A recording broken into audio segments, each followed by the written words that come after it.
este periodo tiene divisiones de acuerdo a las semanas. Tenemos que el desarrollo del nuevo ser, si lo consideramos como un cuadrito, vamos a partir del día 0 en que se va a realizar la fecundación. El fruto de la fecundación es, después de la unión y la combinación de los núcleos del espermatozoide y el óvulo, van a generar la nueva vida a través de la primera célula, que se llama cigoto. Seguidamente, el primer periodo se conoce como periodo preembrionario, que va de la primera a la tercera semana. En este periodo van a ocurrir circunstancias importantes para cada semana, desde la segmentación, cuando el cigoto va aumentando en su número y llega a ser una blástula, hasta la implantación en la segunda semana, cuando se da la formación de cavidades, y seguidamente la gastrulación, que es la formación del disco trilaminar. Luego vamos a pasar al periodo embrionario, que va de la cuarta a la octava semana. En este periodo va a ser un periodo crítico también, debido a la formación específica de órganos y tejidos, ¿no?, que van a luego organizarse en los sistemas, y cuando estamos ya en la parte postnatal. Y en la parte fetal, básicamente se va a encargar de la parte del crecimiento de estos órganos y tejidos, que va desde la semana 9 hasta el nacimiento en la semana 40, ¿no?, aproximadamente, que es la definición de una gestación materna, ¿no?, 40 semanas. Estas fases vamos a verlas a lo largo del curso, y encontraremos también los periodos críticos, ¿no?, en cada una de ellas. Lo siguiente que hay que definir también es la teratología. La teratología es la rama de la embriología que va a estudiar alteraciones congénitas, que se van a considerar como anomalías congénitas aquellas que son defectos anatómicos, estructurales o bioquímicos que pueden causar una mala función de un tejido específico y que están presentes desde el momento del nacimiento. Todo aquello que esté alterado y que haya sido fruto de una alteración desde el nacimiento se considera una anomalía congénita. Esto es lo que va a estudiar la teratología, y del término teratos, que en latín significa monstruo, va a derivar otras calificaciones, como lo que ustedes han podido escuchar como agentes teratogénicos.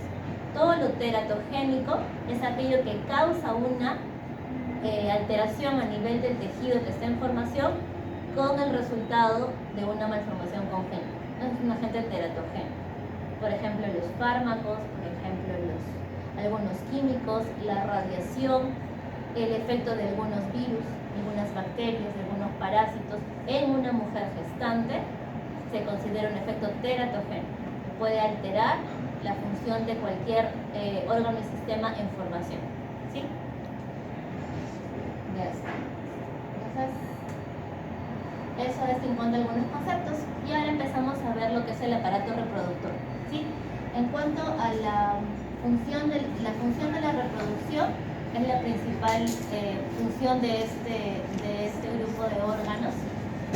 Va a encargarse de producir las células reproductoras, van a posibilitar el encuentro de estas y van a albergar al embrión que surja de la fusión de ambas células, ¿no? Habiendo un sexo femenino y uno masculino, cada uno va a tener una célula específica llamada gameto, ¿sí? Gameto es aquella célula reproductora específica de cada sexo, que van a encontrarse, fusionar sus núcleos y finalmente lograr como fin un nuevo ser, ¿no?, que sería en este caso el embrión. Y también en función del aparato reproductor es albergar a este embrión, específicamente en el caso de la mujer. Entonces, este aparato reproductor va a sufrir muchos cambios y va a tener una serie de influencias a nivel hormonal, las cuales van a despertarse casi todas a nivel de la pubertad. Este hito en el desarrollo del ser humano involucra cambios en sus caracteres secundarios que se corresponden con cambios a nivel de sus gónadas. Vamos a ver que la pubertad. En el caso de las mujeres, tendremos que el inicio, hay una escala conocida como la escala de Tanner, que va a valorar el desarrollo de los caracteres sexuales secundarios. En el caso de las mujeres, veremos que aproximadamente alrededor de los 9 años empezarán con un desarrollo de mamas que se extiende hasta cercano a los 13, 14 años. Va a haber aparición del vello púbico también en este periodo. Hay un periodo corto de crecimiento, las mujeres tenemos poco tiempo para crecer, lamentablemente, entre los 11 y los 13 años, y luego el periodo correspondiente a lo que sería la primera regla, que es la menarquia, que se da entre los 12 y 14 años. En el caso de las mujeres, es este evento el que marca la posibilidad de que esta mujer pueda ser madre, ¿sí?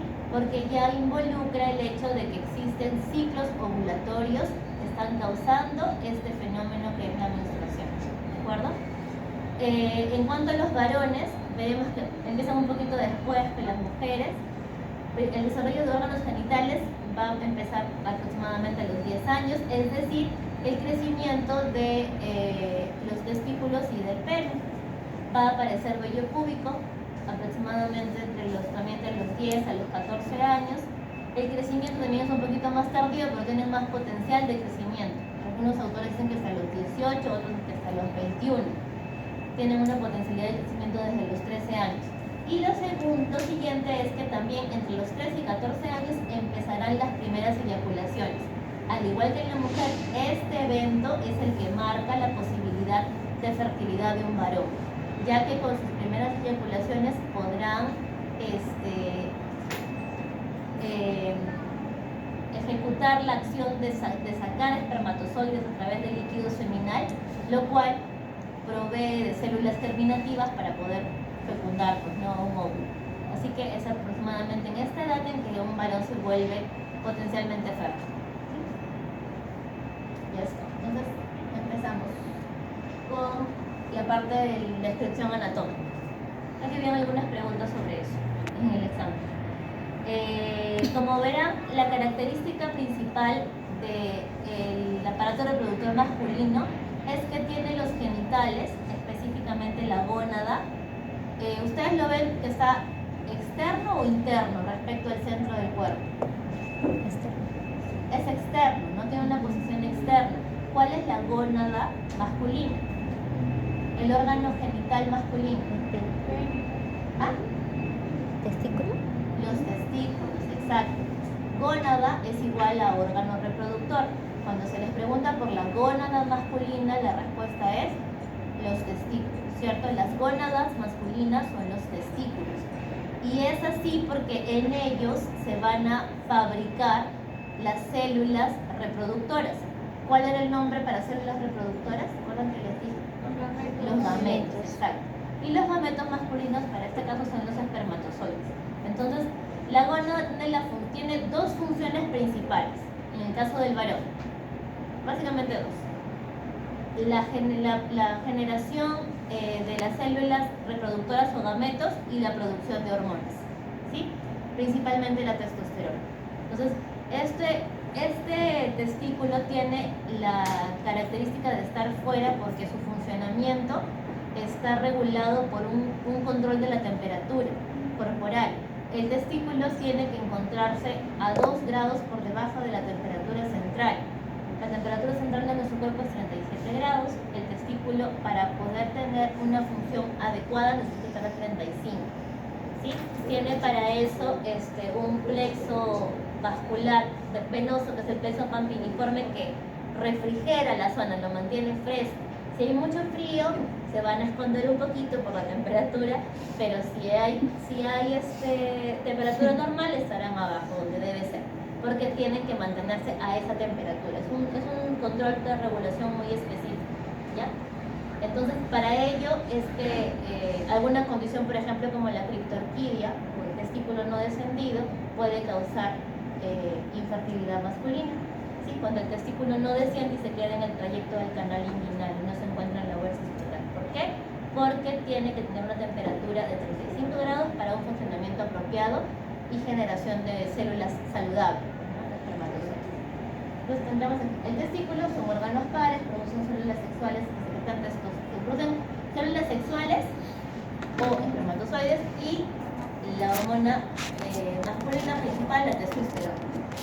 El epidídimo es el conducto que se continúa al testículo, que es como una especie de gusanito que se adosa de polo a polo, del polo superior al polo inferior, y por ahí van a transitar los espermatozoides para luego continuarse con el conducto deferente. Entonces, hasta aquí tenemos un par de testículos, un epidídimo a cada lado y un conducto deferente para cada lado, que van a permitir la conducción de los espermatozoides hasta llegar al conducto eyaculador que conecta con la uretra. Cuando se produce la salida de semen por la uretra peniana, es que ha hecho un viaje previo, no es que por aquí se forme el semen y ya. Los espermatozoides han tenido que viajar por el epidídimo, por el conducto deferente, atravesar el canal inguinal y llegar hasta el conducto eyaculador. Y hay que valorar el viaje que hace todo un tránsito. Después tenemos las glándulas anexas que van a permitir la síntesis básicamente del líquido seminal. Ahí estarán las vesículas seminales, que son las que producen buena cantidad, casi 30% de lo que es el líquido seminal. El conducto eyaculatorio, que se va a encontrar aquí, es la comunicación entre el conducto deferente y la uretra. La próstata, que se encuentra aquí, justo por debajo de la vejiga. Esta es la vejiga urinaria y esta es la próstata, que es un órgano impar que se encarga de secretar semen. Impar, no, en realidad atraviesa por ahí la uretra, pero no es de orina. Y básicamente como su tejido glandular va a permitir nutrir de elementos al líquido seminal. La uretra, que va a atravesar el pene, y el pene, que es el órgano copulador, que está formado por cuerpos cavernosos, esponjosos y sirve para la copulación. Listo. Entonces, este esquema, no sé si se logra ver, es el testículo, que se encuentra como estructura sólida. Si lo cortamos, ¿sí? Lo cortamos en sentido longitudinal o transversal, igual se vería, ¿no? Pero es un corte longitudinal, ¿no? Así, se cortamos. Entonces, nos deja ver cómo se han acumulado como unos pequeños ovillos en unos segmentos que se llaman lóbulos. Estos lóbulos van a agrupar a los ovillos que se forman a partir de los túbulos seminíferos. Los túbulos seminíferos son la estructura más pequeñita que va a albergar a las células que son las primordiales para formar espermatozoides. Entonces, a la pregunta, ¿cuál es el lugar en el testículo en donde se forman los espermatozoides o en donde se produce la gametogénesis masculina? La respuesta es en los túbulos seminíferos, ¿sí? Si se les preguntara por el lugar específico. Pero si se les pregunta por cuál es el órgano que se encarga de producir los gametos masculinos, la respuesta es el testículo, ¿no es cierto? La gónada. Entonces, el túbulo seminífero es la estructura más chiquitita, que en conjunto hace como unos ovillos que se acomodan en los lóbulos.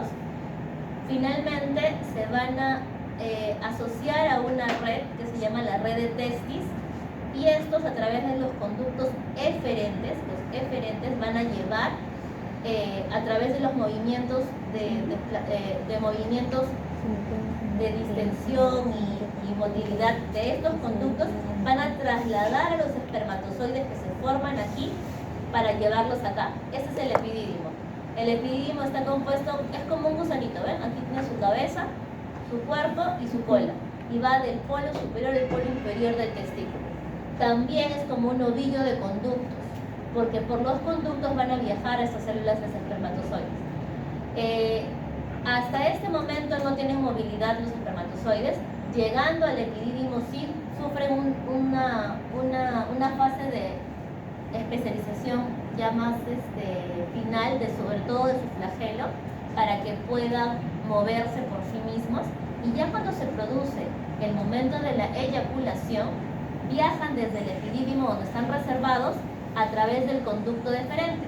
Este de aquí es el conducto deferente, está todo tortuoso, pero que luego se sigue acá por el conducto, viaja por el cordón espermático a través del canal inguinal y como vimos acá, va a llegar hasta el conducto eyaculador para ser depositado junto con el líquido seminal que secretó la próstata y la vesícula seminal, viajar a través de la uretra para ser expulsado.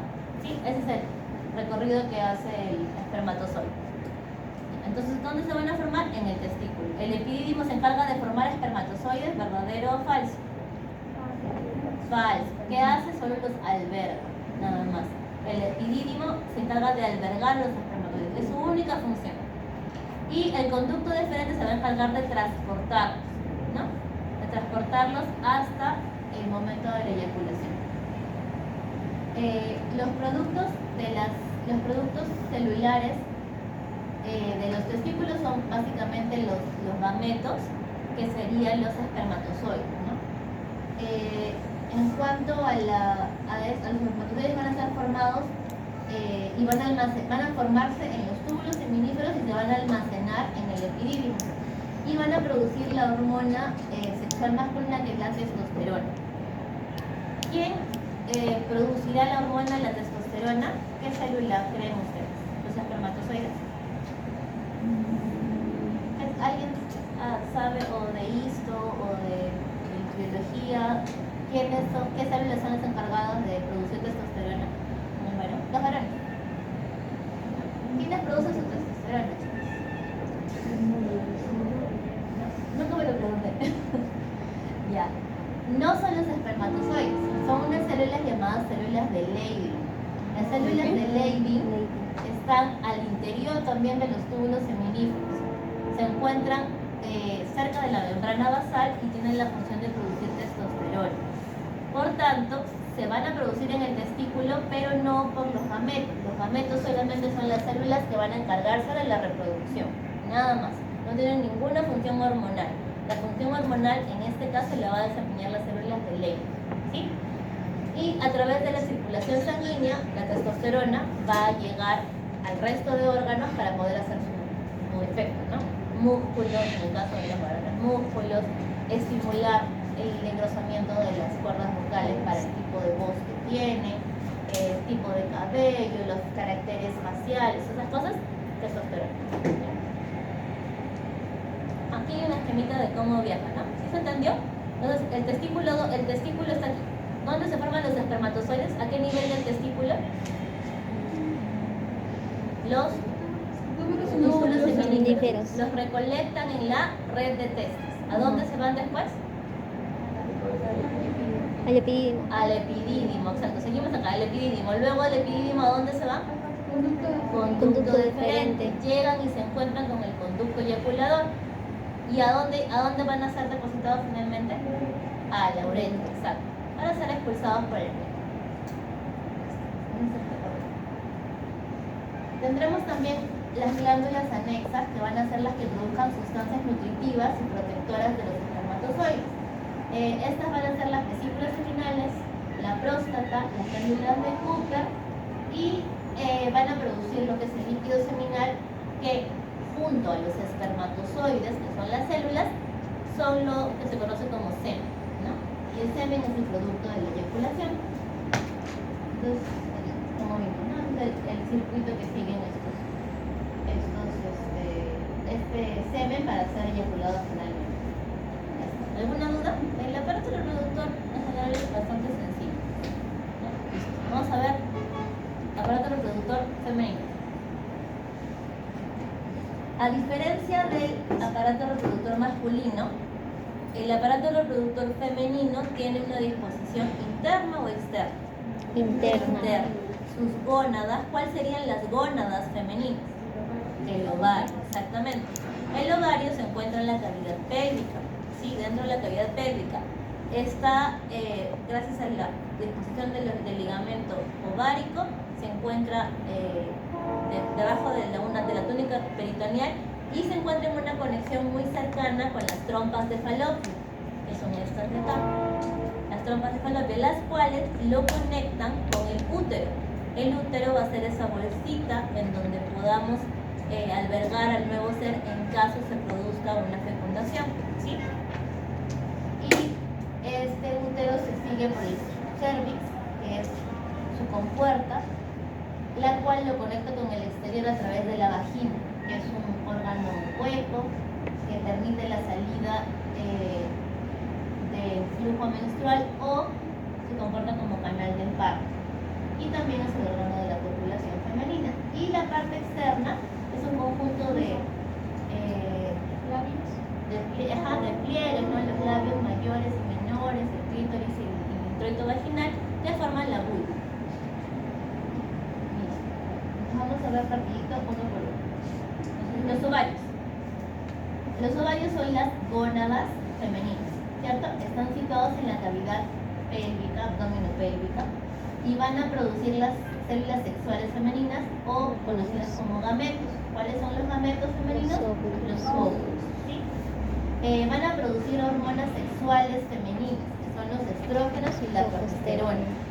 Si hacemos una equivalencia con el varón, ¿qué células creen ustedes que serían las que producen los estrógenos y la progesterona? ¿Y dónde se encuentran esas células? ¿Las trompas? Las que, en el caso del varón, acompañando a los espermatozoides estaban las células de Leydig que producían testosterona. En el caso de la mujer, acompañando a los ovocitos, van a haber un grupo de células que son las que se encarguen de formar lo que se conoce como folículo. Las células foliculares, que son encargadas de envolver al ovocito dentro del ovario, son las que van a producir las hormonas. En este caso, estrógenos y progesterona, no los ovocitos. Los ovocitos o los óvulos, al igual que los espermatozoides, no producen hormonas. Ellas solamente se encargan de la fecundación, ¿sí? Solamente tienen actividad reproductora. La reproductividad hormonal lo hacen las células foliculares que forman parte del folículo. Que vamos a verlo ahora mejor en la práctica, ¿ya? En cuanto a características de los demás órganos genitales, tenemos que las trompas de falopio son unos órganos tubulares, miden entre 8 a 10 centímetros, la luz tiene más o menos 1 centímetro de diámetro, es una luz bastante pequeña, y lo que va a producir va a tener como característica que, si ustedes se dan cuenta, que no sé si se logra ver bien, este es el ovario, ¿cierto? El ovario imagínense que este puntito rojo es el ovocito que ha sido ovulado. En la ovulación, el ovario se libera aquí en la cavidad. Esos dolores del medio mes que tienen algunas mujeres se producen porque el ovocito cae al peritoneo.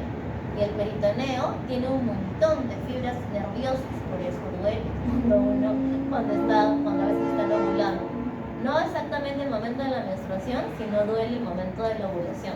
Las fimbrias que están aquí captan a este ovocito y lo atraen y lo llevan a su interior, ¿sí? El ovocito está aquí en esta zona inicial, que es el infundíbulo, lo recibe y llega hasta la zona de la ampolla.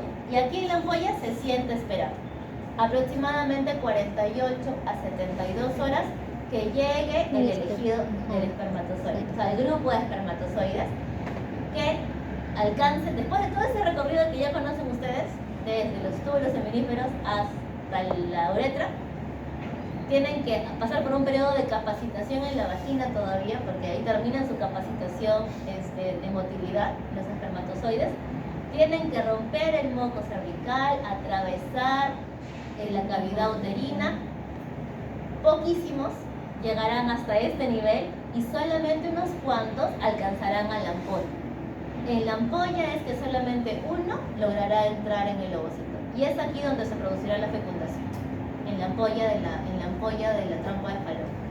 ¿Ya? Entonces, es complicado, por eso quedar embarazada no es tan sencillo.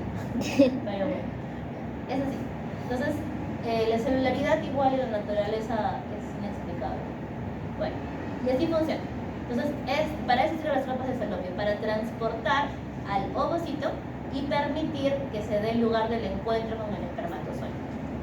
Se imaginarán en este caso que si el espermatozoide fecunda el ovocito aquí y el ovocito fecundado no se quiere mover, ocurrirá un problema, porque en este espacio que les dije que solo tiene 1 centímetro de luz, no podría crecer un embrión, pero ahí se producen los problemas que se conocen como embarazo ectópico. El embarazo ectópico se produce cuando el espermatozoide fecunda el ovocito en cualquier parte fuera de la cavidad uterina, ¿sí?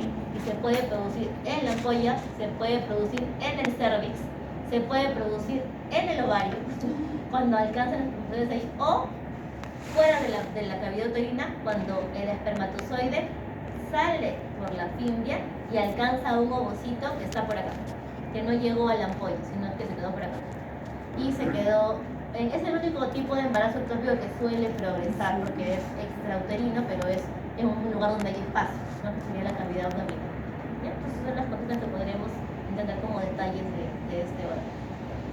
El útero es un órgano piriforme, tiene forma de perita, mide aproximadamente 8 centímetros de altura, cambia considerablemente sus características en el momento de la gestación, tiene una capa externa que se llama perimetrio, una capa muscular que se llama miometrio.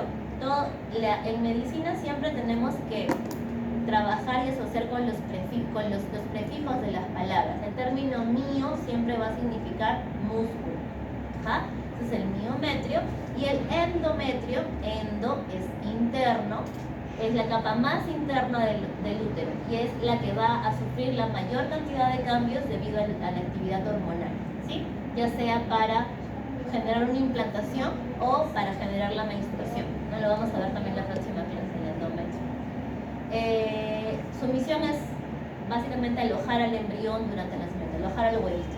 El huevito que esté en formación va a ser alojado en el útero. Tiene la parte más externa es el cuello o cervix, que va a tener como una compuerta de comunicación con la vagina. Y finalmente, la vagina, que es el órgano, es un órgano tubular, como un canal, que permite, que se comporta como canal de parto, exteriorización de la menstruación y también órgano copulador. En cuanto a la parte genital externa de la mujer, tenemos a la vulva, que es el conjunto de repliegues formado por los labios mayores y menores, ¿no? Los labios mayores, aquí, los labios menores, que tienen un punto de unión a nivel del clítoris. El clítoris es el homólogo del pene, tiene el mismo tejido nervioso, tiene la misma base embrionaria, el mismo tejido. El glande es exactamente lo mismo que el clítoris, esa forma fálica. Por eso es el que contiene la mayor cantidad de fibras nerviosas para el tipo de sensibilidad, por eso es el homólogo del pene. El pudendo genera esa inervación ahí, igualito. Entonces, por eso se considera como, no es el órgano de copulación porque no ejerce el efecto de la copulación, pero sí es el órgano de la excitación femenina porque tiene mucha inervación. Y en el caso de los orificios que se van a ver abriendo los labios menores, encontraremos 2 orificios: el introito vaginal, que es la puertita de la vagina, y que sería el meato urinario, no la uretra, el orificio de la uretra. Por aquí sale la orina. Acuérdense de su anatomía cuando tengan que poner sonda, no sé por qué se olvida cuando tocan internos y comenzan a esa anatomía. Y así se acabó lo que es aparato reproductor. Entonces nos corresponde ver ahora características muy particulares de lo que son los gametos. Entonces, ¿qué entenderán por gametogénesis? Formación de gametos, ¿cierto? La formación de gametos. Y esta formación de gametos, de los 2 procesos que conocen de biología, ¿va a ser a través de mitosis o de meiosis? Meiosis. Exacto. Ya que la meiosis va a generar la formación de células especializadas. Los gametos son células especializadas que van a aportar información genética de ambos progenitores y van a formar la primera célula, conocida como cigoto, que va a ser el primordio del nuevo ser, ¿no? Van a atravesar entonces una serie de cambios. Para que formen esta estructura tan diferenciada van a pasar varias cosas. Veremos aquí entonces que eso sería la típica división meiosis. ¿Qué es importante recordar de aquí? Aquí tenemos a la gónada. En el interior de la gónada masculina y femenina va a llevarse a cabo la gametogénesis. El proceso que da lugar a los espermatozoides se conoce como espermatogénesis, y el que da lugar a los ovocitos será conocido como ovogénesis, ¿ya? En el caso de la espermatogénesis, como podrán ver aquí, se acordarán, todo va a partir en este nivel. Ambas células son iguales y son células que se consideran células progenitoras. Las células progenitoras tienen potencialidad de volverse células especializadas, pero aún no son especializadas. Es decir, que estas se dividen por mitosis, aumentan el número gracias a mitosis. Pero cuando ya se da el estímulo genético necesario, estas ingresan a la primera fase para poder empezar la meiosis y se vuelve lo que se conoce como, en el caso de la espermatogénesis, vamos a tener la primera célula primordial que se va a llamar, el término es importante, gonia. Gonia viene de genital, de reproductor, o de original, la célula originaria. Entonces, la espermatogonia, al igual que la ovogonia, van a ser las células progenitoras o primordiales. Las células progenitoras o primordiales que se van a encontrar en el interior de la gona. Y esta célula progenitora es la que va a especializarse en una primera célula llamada, en este caso, espermatocito primario. El espermatocito primario es el que va a empezar la división meiótica, que tiene dos fases, ¿no? La meiosis 1 y la meiosis 2. ¿Cómo ingresa una célula a ser meiosis? Como diploide, como haploide. Diploide, exacto. Su información genética es de 46 cromosomas. Entonces, una vez que se ha empezado la meiosis 1, se va a dividir. El producto de la meiosis 1 genera dos células hijas, ¿verdad? Con la mitad del material genético de la célula original. Es decir, que se vuelven haploides. Exacto. Tenemos dos células haploides. Si este era el espermatocito primario, ¿cómo se llamará sus dos hijas? Secundario. Fácil. El espermatocito primario, después de la primera meiosis, se forman los dos espermatocitos secundarios. Terminan la segunda división meiótica, la segunda meiosis, y estos dos espermatocitos secundarios van a pasar a formar dos espermátides cada uno. Por tanto, de una célula progenitora se formaron 4 espermátides. El resultado de la meiosis para esa célula progenitora masculina son 4 espermátides, ¿sí? Entonces, si se dice cuál es el resultado de la espermatogénesis, 4 espermátides. No se llaman aún espermatozoides, porque estos van a pasar por un segundo proceso de especialización conocido como espermiogénesis. La espermiogénesis es la fase de especialización por la cual esta celulita cambia de conformación, empieza a distribuir su citoplasma, se posee mitocondrias que se adosan aquí a la zona del cuerpo, el aparato de Golgi se desplaza para formar proteínas y construye la colita. Ese se forma el espermatozoide a través de este proceso que se llama espermiogénesis. Y a partir de una célula se formarán 4. ¿Ya? La diferencia en el caso de las mujeres es que a partir de esta célula pasará de ovogonia a ovocito, el homólogo. ¿Cómo se llamará? Si este es el espermatocito primario, ¿cómo se llamará en la mujer? Ovocito primario. El ovocito primario es el que entra a la fase de meiosis. El ovocito primario va a mantenerse en un estado de latencia y cuando recién va a estar a punto de ovular, completa su primera división meiótica. Y en esta división meiótica va a generar el ovocito secundario y un folículo un primer cuerpo polar. Después de eso lo vamos a ver en otro esquemita. Va a completar su segunda división meiótica solamente en caso de ser fecundado. Y ahí se formará un segundo corpúsculo polar. Quiere decir que de cada división que se obtenga, a diferencia del varón, la mujer va descartando células. Y de una célula progenitora solamente va a crear un ovocito, nada más, ¿ya? Por eso es que el número de células en el caso de una mujer es menor. Eso es un aspecto. El otro aspecto que también es bien importante y que es una cosa que fundamenta por qué las mujeres tenemos un tiempo estimado de fertilidad, es que esta célula es una célula pluripotencial, ¿cierto? Que tiene posibilidad de volverse célula especializada.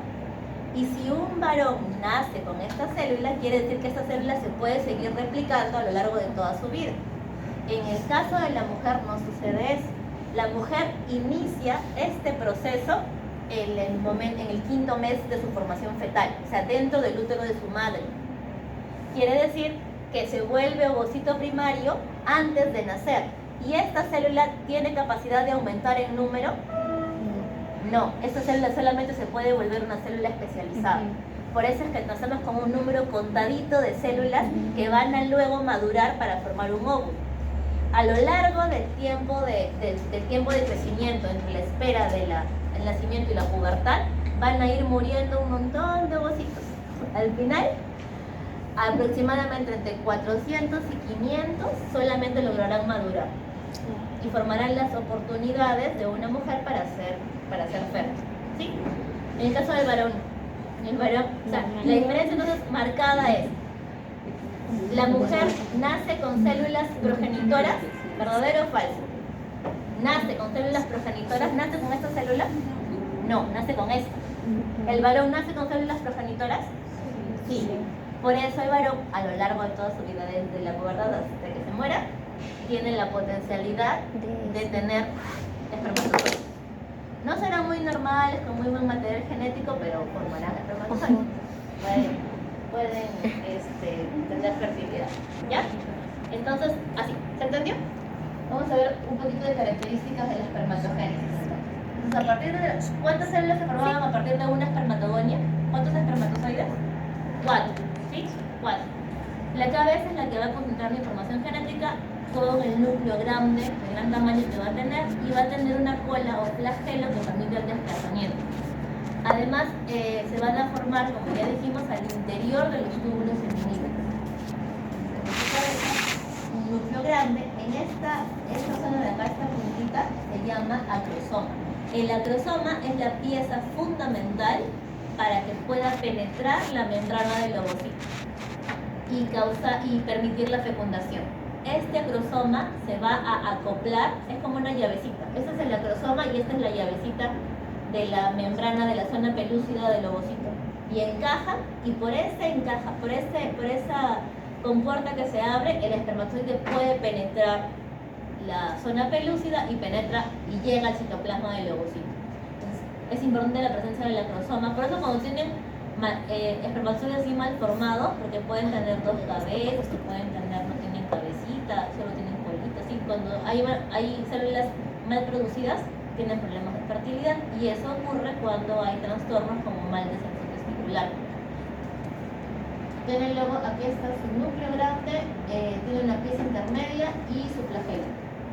Es un conjunto de proteínas. Ya, entonces, como les decía, en el caso del varón, ¿se acuerdan que cuando vimos la primera parte de la pubertad, cuándo se activaba, a qué edad más o menos se activaban sus primeras eyaculaciones? 13, 14 años. Eso es la pubertad, entonces. Quiere decir que el testículo de un recién nacido va a ser completamente diferente que el testículo de un adolescente o un adulto, ¿sí? Va a tener características diferentes. ¿Por qué? Porque vamos a ver que durante la adolescencia es que recién las células primordiales, ¿cómo se llamaban las primordiales de los varones?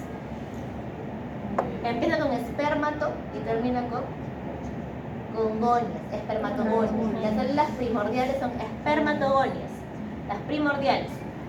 Las espermatogonias, que son con las que nace este varoncito, van a acomodarse en el túbulo. El tema de tubo se conoce así porque es una estructura que tiene una luz, ¿no es cierto? En la pared del tubo se van a ir acomodando las células, desde las menos especializadas hasta las más especializadas en la luz. Entonces, aquí tendremos a las espermatogonias, en la siguiente línea celular serán ahí recién los espermatocitos primarios, los espermatocitos secundarios, las espermátides y finalmente los espermatozoides. ¿Sí? En ese orden. Van a empezar su división meiótica y su diferenciación en ese sentido, desde la base, desde la lámina propia hasta la luz. Por eso es que en el caso de los adolescentes es que tiene más capas, porque tiene más niveles, ¿sí? Y en el caso de los recién nacidos vamos a encontrar que es un cordón fibroso, sin luz, porque casi básicamente son todas las células que están ahí adosadas. ¿Qué otra célula les dije que era importante? ¿Cómo se llamaba la célula que producía testosterona? Células de Leydig. Las células no se ven muy bien aquí, lo vamos a ver mejor en la práctica.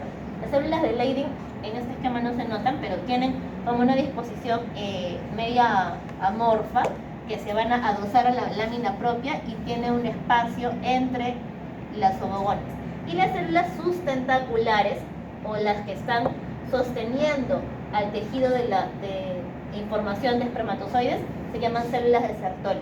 Entonces, las tres líneas celulares que se encuentran en el túbulo seminífero serán las espermatogonias, las células de Leydig y las células de Sertoli. ¿Ya? ¿Quiénes secretaban la testosterona? Leydig. Las células de Leydig. Las células de Sertoli secretan una sustancia que se conoce como inhibina, que hace que las espermatogonias se mantengan dormiditas durante el periodo de la niñez hasta alcanzar la pubertad. También tienen impulsos hormonales, permiten la reproducción, el sostén de las células en formación y también tienen la secreción de factor antimülleriano, que vamos a ver que es importante durante el periodo fetal. Entonces, la siguiente etapa para pasar de espermátide a espermatozoide, ¿cómo se llamaba ese proceso? Espermiogénesis. Exacto. La espermiogénesis es el proceso de diferenciación de esta espermátide que solo tiene su núcleo, sus citoplasmas y todo sin gracia, y ya se vuelve más especializado. Desarrolla su acrosoma. ¿Para qué es importante el acrosoma? Exacto, para la fecundación. Se va a acoplar a una proteína de la zona pelúcida, que es la ZP3, y que va a permitir que ingrese el núcleo del espermatozoide al citoplasma del ovocito, de tal manera que se una para formar el cigoto. Se van a acoplar sus mitocondrias para que puedan estar aquí en sus piezas intermedias, para que tengan mucha disposición de energía, y finalmente el aparato de Golgi va a sintetizar muchas proteínas para que puedan formar su flagelo, ¿no? Su flagelo largo. El espermatozoide tiene su ciclo de Krebs para formar ATP y todo a partir de la fructosa, no utiliza glucosa, utiliza fructosa. Y el líquido seminal es rico en fructosa, ¿no? Que es una macromolécula con más carga glúcida que permite generar más energía, porque es una célula que se mueve muchísimo y que necesita mucha energía. Ahora sí, en este esquema podemos ver lo que sucede con el varón. Como dijimos que esta célula, que era la célula primordial llamada espermatogonia, se formaba en el momento del desarrollo fetal, pero con esta célula va a nacer el varoncito. Seguidamente, en la pubertad, va a empezar la meiosis, formará el espermatocito primario, el cual dará 2 espermatocitos secundarios, y estos a su vez se formarán 2 espermátidos, cada uno, ¿no? Formando 4. Luego de la espermiogénesis se especializa y se forma el espermatozoide. Y así se ve, ese es un esquema, y así se vería el corte de un túbulo seminífero. El túbulo seminífero que les muestro, si pueden ver aquí, tiene varias capas celulares. Entonces podríamos decir que es el de un adulto o el de un niño. ¿De un niño o de un adulto? Que tiene varias capas celulares. ¿De un niño, seguro? De un adulto, claro, porque el de los niños solo tenía una línea celular. ¿De acuerdo? Este de acá solo tenía una línea celular. Si tiene varios niveles, lo van a ver como diferencia, va a ser el de un adulto. Ya, ahora sí, y la homogénesis, como les dije, la principal diferencia es que la mujer no nace con las células primordiales, ya nace con sus ovocitos. Entonces, luego de un proceso, el proceso de la pubertad, es que recién reactiva su meiosis y se forman los ovocitos secundarios. Después del ovocito secundario, completará su meiosis y se formará un óvulo solamente en caso de que se dé la fecundación. Adicional a ello se van a formar los corpúsculos polares, pero estos van a degenerar, así que no son muy importantes. En cuanto a la formación al desarrollo de los folículos, los folículos van a ir madurando en un periodo que se conoce como ciclo folicular. Este ciclo folicular dura aproximadamente 28 días y es el periodo comprendido para que se dé la maduración del óvulo al interior de un folículo. ¿Ya? Lo vamos a ver también en la práctica para que se noten las células diferentes. Y aquí tendremos a un ovario. Entonces, este ovario puede mostrar, en cuanto a su estructura, 3 zonas importantes. Esta que está aquí por donde están los vasos sanguíneos sería la parte de la médula, ¿sí? La parte que está con el tejido de sostén sería el estroma. Y la parte más externa, en donde vamos a encontrar la gran cantidad de células en maduración, o las células foliculares, o los folículos propiamente dichos, se llama corteza. Entonces, la corteza ovárica, o sea, está más externamente y esa permite que se dispongan todos los folículos que van a entrar en ciclo de maduración y van a tener en diferentes fases. Una vez que, aquí como ven, ese es un folículo maduro o folículo terciario que finalmente es expulsado. ¿Se entiende? Se ve, se expulsa y este óvulo es el que está listo para ser fecundado. Esperará en las trampas de Falopio, esperará el tiempo aproximado de 24 a 72 horas de que llegue un espermatozoide, y de llegar y fecundarla se producirá un embarazo. Si no, caerá junto con la menstruación. Y esta cascarita que se forma aquí después de haber liberado al óvulo formará lo que se conoce como cuerpo lúteo. El cuerpo lúteo va a tener unos cambios a través del ciclo ovárico, poniéndose muy grande para seguir formando hormonas, pero si no hay ningún embarazo y tiene que repetirse el ciclo, finalmente se va a volver atrésico y se formará el cuerpo albícans. ¿Ya? Ese es el ciclo por el que atraviesa todas las fases del folículo de una mujer para su maduración hasta que ovule. ¿Sí? Entonces, lo vamos a ver también en la práctica. Y bueno, ese es otro esquema, ¿no? Aquí también se ve cómo está, después de la ovulación, es atraído por las fimbrias hacia la trampa de Falopio.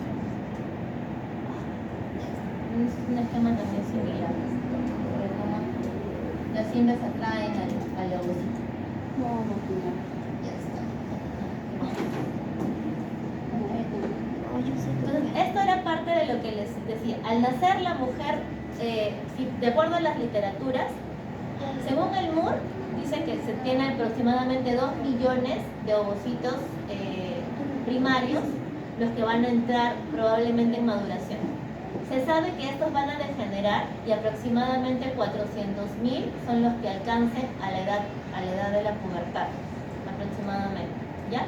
En el caso del asma, dice que son menos, son de 600 a 800.000 ovocitos primarios, pero ambas literaturas concuerdan que aproximadamente 400.000 son los que llegan a la pubertad, pero de estos van a degenerar varios, y finalmente por selección solamente unos cuantos, muy pocos, probablemente 500, 400 nada más, sean los que alcancen una madurez final que logre una célula funcionante para poder ser fecundada, ¿ya? Entonces es lo que se conoce como reserva ovárica. La reserva ovárica de una mujer es limitada, sí, porque partimos de una célula más especializada desde el nacimiento. Esa diferencia es importante, ¿no? Y ya está. ¿Sí conocen el Kahoot? ¿Sí? Ya, les he hecho un post-test de Kahoot para ver